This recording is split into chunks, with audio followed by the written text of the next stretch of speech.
Qatar restored full diplomatic relations with Iran early on Thursday and promised to send its ambassador back to Tehran, a move counter to the demands of Arab nations trying to isolate Doha as part of a regional dispute.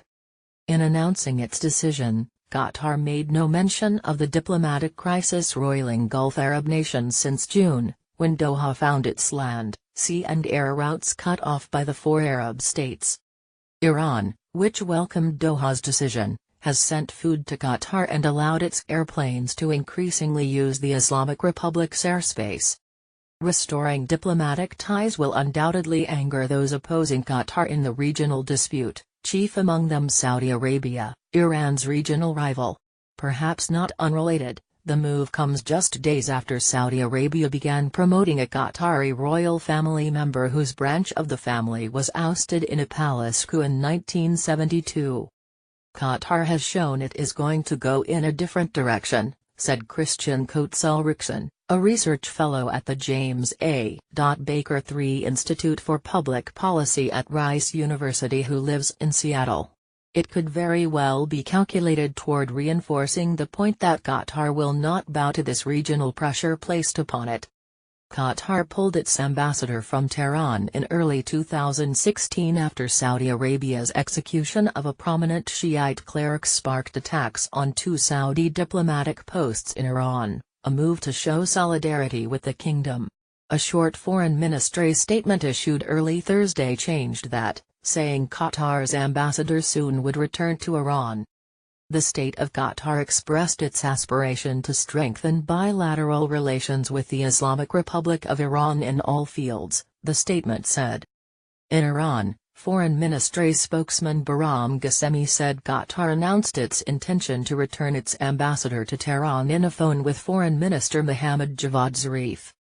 "We welcome this measure by the Qatari government," Ghasemi said, according to the state-run IRNA news agency. Despite recalling its ambassador in 2016, Qatar maintained its valuable commercial ties to Iran. Qatar and Iran share a massive offshore natural gas field, called the South Pars Field by Tehran and the North Field by Doha. That gas field's vast reserves made Qataris have the highest per capita income in the world, as well as funded the nation's Al Jazeera satellite news network and secured hosting the 2022 FIFA World Cup.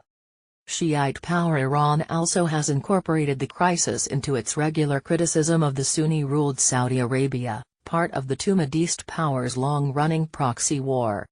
However, those tensions may be easing as well, as Iran's semi-official ISNA news agency quoted Zarif as saying visas for both Iranian and Saudi diplomats to visit their respective embassies and consulates had been issued. Zarif said final steps to allow the visits likely would be taken after the annual Hajj pilgrimage at the end of the month.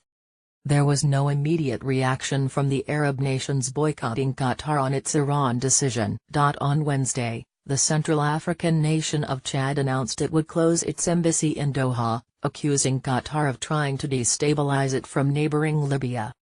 The diplomatic crisis began on June 5, when Bahrain, Egypt, Saudi Arabia and the United Arab Emirates cut ties to Qatar over allegations it was funding extremists and being too close to Iran. Qatar long has denied funding extremists. The boycotting countries later issued a list of 13 demands to Qatar, including that Doha shut its diplomatic posts in Iran. Qatar ignored the demands and let a deadline to comply pass, creating an apparent stalemate in the crisis. Attempts by Kuwait, the US and others have failed to make headway.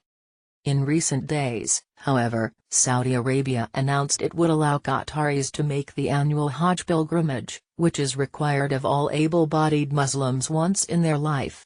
Saudi state media said that came in part due to an intercession by Qatari royal family member Sheikh Abdullah Al Thani, who met with Saudi Crown Prince Mohammed bin Salman and later a vacationing King Salman in Morocco. But Sheikh Abdullah has no role in Qatar's government and his last position was as head of the Equestrian and Camel Racing Federation decades ago. Sheikh Abdullah's grandfather, father and brother were rulers of Qatar until a palace coup ousted his branch of the royal family in 1972. There have been suggestions that the sheikh could be the start of a Qatari government in exile.